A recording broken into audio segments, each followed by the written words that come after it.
んにちは。Xbox 専門 VTuber のたくみしーなです。今回は2024年5月前半に新たにゲームパスに追加されるタイトルと5月15日をもって外れるタイトルをご紹介します。ぜひ最後まで見てね。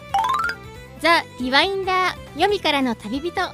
月30日にサプライズ発売されゲームパスに対応しました。Steam では2021年に、スイッチでは昨年にリリースされている非常に評価の高い作品が突然 Xbox にもリリースされるという形となりました。中国の伝統的な神話や民間伝承をテーマにした独特な幻想世界が舞台の 2D アクションアドベンチャーゲームです。今作の主人公は人々の記憶を遡ることができる能力を持っていて、過去の人の気持ちを変えることによって歴史を改変していくといった内容となっています。水墨画風のピクセルアートで描かれた世界観も特徴で、様々な中国の怪談の物語が展開されていきます。トゥームレイダーディフィニティブエディション5月2日からゲームパスに対応します。10年前に発売されたリブート版トゥームレイダー3部作の1作目となります。もともとは Xbox 360で発売されたタイトルのリマスター版として Xbox One のローンチタイトルでリリースされた作品ですね。1作目であるとはいえシステムは確立されていて、2作目のライズ・オブ・ザ・トゥームレイダーや3作目のシャドウ・オブ・ザ・トゥームレイダーなどから始めた方でも違和感なく楽しむことができる作品となっています。今回の追加でリブート版トゥームレイダーシリーズ3部作すべてがゲームパスで遊べる形となりましたね。3部作すべてボリュームはコンパクトで遊びやすい TPS アクションゲームなので、未プレイの方はぜひ遊んでみてください。コナ2ブルーム5月7日からゲームパスに対応します。2023年10月に発売された一人称視点のミステリーアドベンチャーゲームです。先日ゲームパスに追加された前作コナの方は日本語未対応でしたが、続編となる今作の方はストア表記では日本語に対応しています。1970年カナダ北部の人里離れた鉱山の村を舞台に、探偵として厳しい寒さや危険な野生動物、襲いかかる悪夢などに耐えながら奇妙な事件の謎を調査していくこととなります。リトルキティビッグシティ5月9日発売日初日からゲームパスに対応します。ある日マンションの高層階で暮らしていた子猫が寝ぼけてしまい、うっかり地上へと落下してしまいます。そんな迷子になってしまった子猫として家に帰る方法を探して街を探索することになるオープンワールドアドベンチャーゲームです。今作では日本の東京の街並みを舞台にしている世界を自由に探索することが可能で、出会った犬や猫、タヌキたちと交流をしてアイテムを集めるなどのクエストを行ったりしてイベントをこなしながら家に帰り着くことを目指す作品となっています。素早いアクションや軽快なジャンプ、猫パンチ、しがみつきなど猫ならではの様々なアクションを自由に楽しめるのも魅力ですね。日本語への対応も決定しています。ブラザーズ・ア・テイル・オブ・トゥーサンズ5月14日からゲームパスに対応します。It Takes Two の開発スタッフによって作られた2013年に360でリリースされたアクションアドベンチャーゲームの Xbox One 版です。今作では一つのコントローラーで2人の兄弟を操作するという独自のシステムを取り入れていて、左右のスティックをうまく操作しプレイしていくこととなります。兄弟を連携させてパズルを解いたり、世界を探索したり、ボスと戦ったりなどの旅の中で父親を治療する方法を探すという物語が描かれます。なお今年の2月には今作のフルリメイク作が発売されたのですが、ゲームパスに追加されるのはリメイク版ではないのでご注意ください。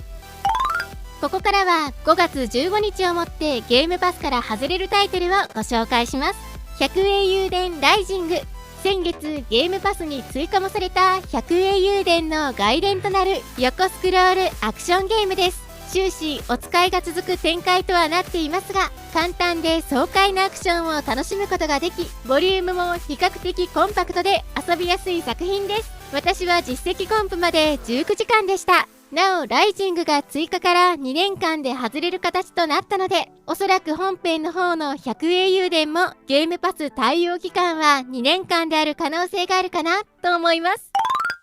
イースタン・エクソシスト。魑魅魍魎が跋扈するファンタジー世界を舞台に邪悪な妖怪たちと戦っていく 2D 横スクロールアクション RPG。手書きの水彩画スタイルのビジュアルで作られていて、パリーや2段ジャンプ、回避などを巧みに扱う戦闘を楽しめます。が、今作は日本版のみ、ゲーム序盤で進行不能になる重大なバグが存在していて、遊ぶことができません。Xbox 本体の言語を英語に設定し、地域設定も北米に変更することで、バグを回避し、遊ぶことができます。なお、ゲーム自体は日本語で遊ぶことが可能です。非常にボリュームは短く、単調なアクションゲームでもあるので、どうしても遊びたいという方は試してみてください。私は2キャラ分クリアして6時間でした。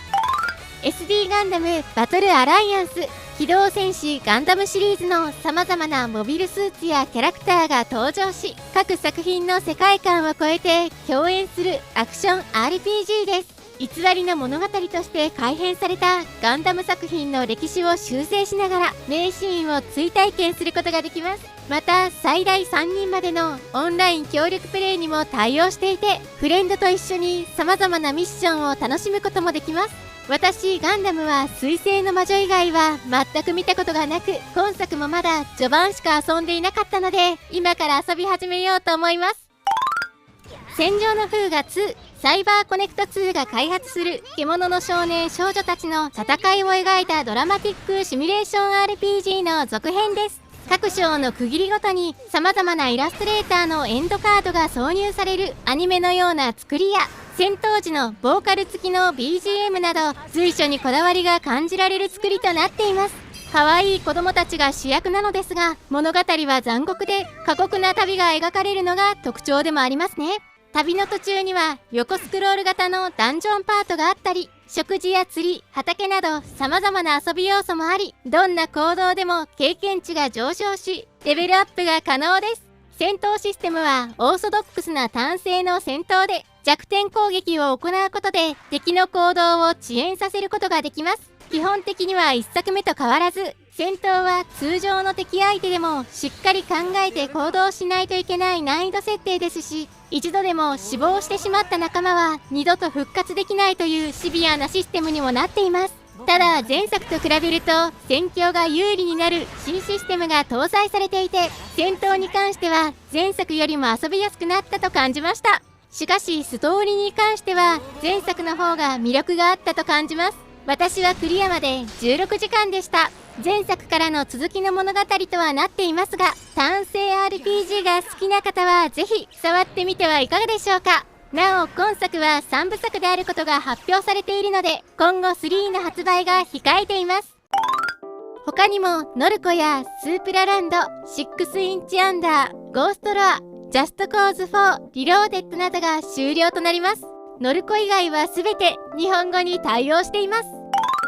ということで、今回は2024年5月前半に新たにゲームパスに追加されるタイトルと5月15日をもって外れるタイトルをご紹介しました。私のチャンネルでは今後も Xbox 関連の最新情報や製品紹介、レビューなどを行っていきますので、よかったらチャンネル登録と高評価していただけるとすごく嬉しいです。X の方でも情報発信しているのでフォローしてね。それではまた次回の動画でお会いしましょう。またねー。